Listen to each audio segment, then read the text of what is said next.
Hello and welcome back to my daily food blog. আজ আমি বানাবো কাঁচাগোল্লা। এই কাঁচাগোল্লাটা আজকে যেটা হবে সেটা হবে রোজ ফ্লেভারের। আর এটা বানাতে বেশি সময় লাগে না, আর কুকিংয়েরও বেশি প্রয়োজন পড়ে না। এটা খুবই সফট আর ডায়াবেটিক পেশেন্টের জন্য খুবই ভালো, বাচ্চাদের খুবই প্রিয় মিষ্টি। তো চলুন, এটা বানানোর জন্য আমি এখানে নিয়ে নিয়েছি দুধ, আমি নিয়েছি ফুল ফ্যাট মিল্ক। দুধটা একটু ফুটিয়ে নিয়েছি, নেওয়ার পরে এতে দিয়ে দিয়েছি ভিনিগার।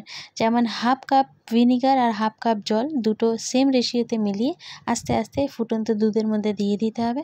তারপরে হালকা একটু নাড়াচাড়া করে জাস্ট একটু ফুটে আসবে। ছানার জলটা যেই একটু হালকা গ্রিন কালারের হয়ে যাবে, মানে ফুটে আসলে, তখনই আমি ছানাটাকে এর মধ্যে থেকে তুলে নেব।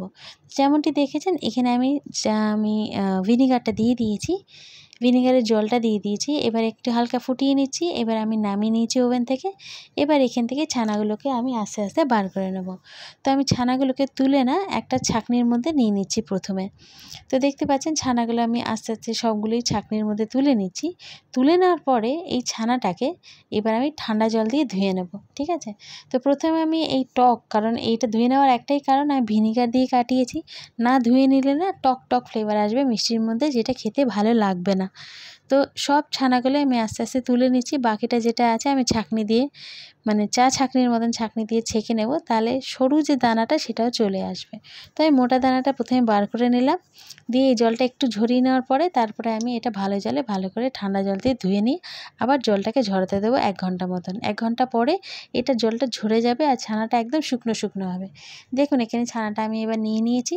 ছানাটাকে এবার ভালো করে একদম মেখে নিতে হবে, একদম মিহি যেন হয়ে যায়, কোনো দানা না থাকে। সবথেকে তো ভালো হয় এটা যে হাতে চেটো দিয়ে ভালো করে, মানে দাবিয়ে দাবিয়ে যদি এটা করা যায়, তাহলে একদম মিহি হবে, এতে এক ফোঁটা দানা আসবে না। কারণ দানাটা হলে না এটা খেতে ভালো লাগবে না। তো এখানে আমার ছানা কতটা আছে, আমি হাফ লিটার দুধটাকে ছানা কাটিয়েছি। তো এখানে শুধু হাফ লিটার দুধেরই ছানাটা আছে। এই হাফ লিটার দুধে ম্যাক্সিমাম 4টে মিডিয়াম সাইজের মিষ্টি হতে পারে। যদি সাইজটা একটু বড় করি তাহলে 3টে হয়ে যাবে কাঁচাগোল্লা। তো এবার আমি ছানাটাকে ভালো করে মেখে নিচ্ছি। ছানাটা ভালো করে মাখার পরে আমি এটাকে কিছুক্ষণ রাখবো। এবার দেখুন ছানাটা আস্তে আস্তে, ছানাটা থেকে যত আমি মাখবো না, এর থেকে একটু করে তেল ছাড়তে শুরু করবে। তো খুব বেশি মাখার দরকার নেই, সামান্য একটু তেল দেখা দিলেই, আর ছানাটা একদম যদি মিহি হয়ে যায় তাহলেই ছানাটা মাখতে আর হবে না, ছানাটা আমাদের হয়ে যাবে। তো এখানে বেশি ছানা নেই, একটুই আছে, তাই আমি দেখুন হাতে হাতে বেশ সুন্দর করে ছানাটা আমার অলমোস্ট মাখা হয়ে গেছে, সবগুলো একদম মিহি হয়ে গেছে।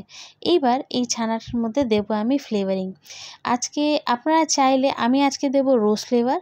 আপনারা যদি মনে করেন যে না রোজ ফ্লেভার খাবো না, প্লেন যদি খাবো, তাহলে রোজ ফ্লেভার দরকার নেই, আপনি প্লেনই বানাবেন।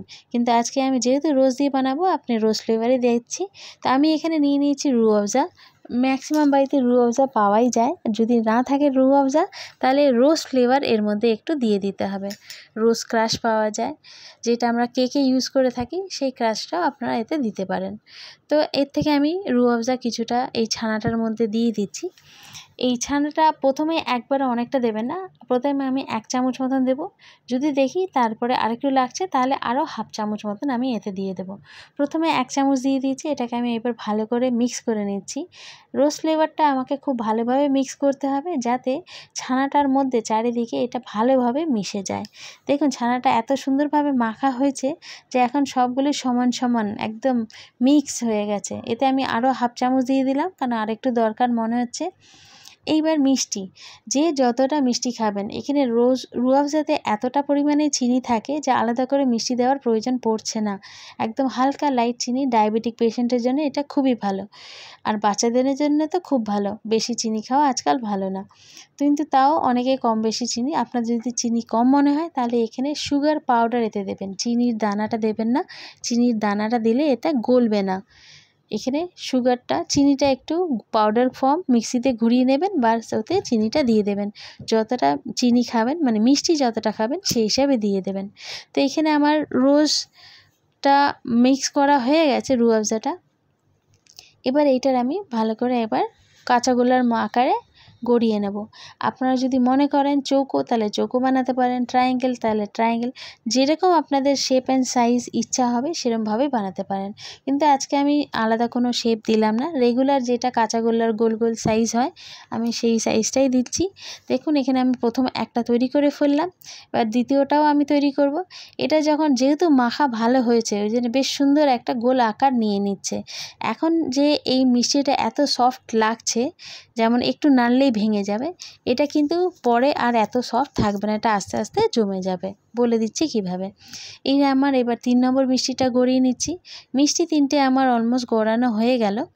এবার এর উপরে একটা মানে ডিজাইন বলতে আমি কি এখানে আপনার ড্রাই ফ্রুট দিতে পারেন, যেমন কাজু, কিশমিশ, পিস্তা, যেরকম আপনাদের কাছে থাকবে সেরকম দিতে পারেন। আমার কাছে কাজু আর কিশমিশ ছিল, আমি সেটাই দিলাম।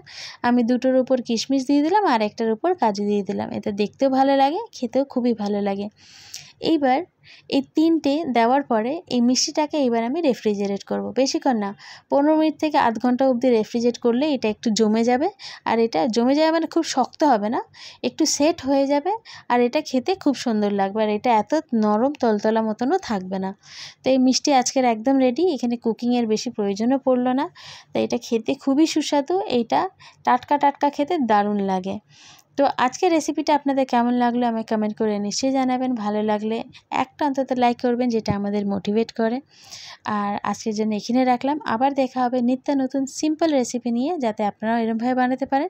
Till then bye bye and take care.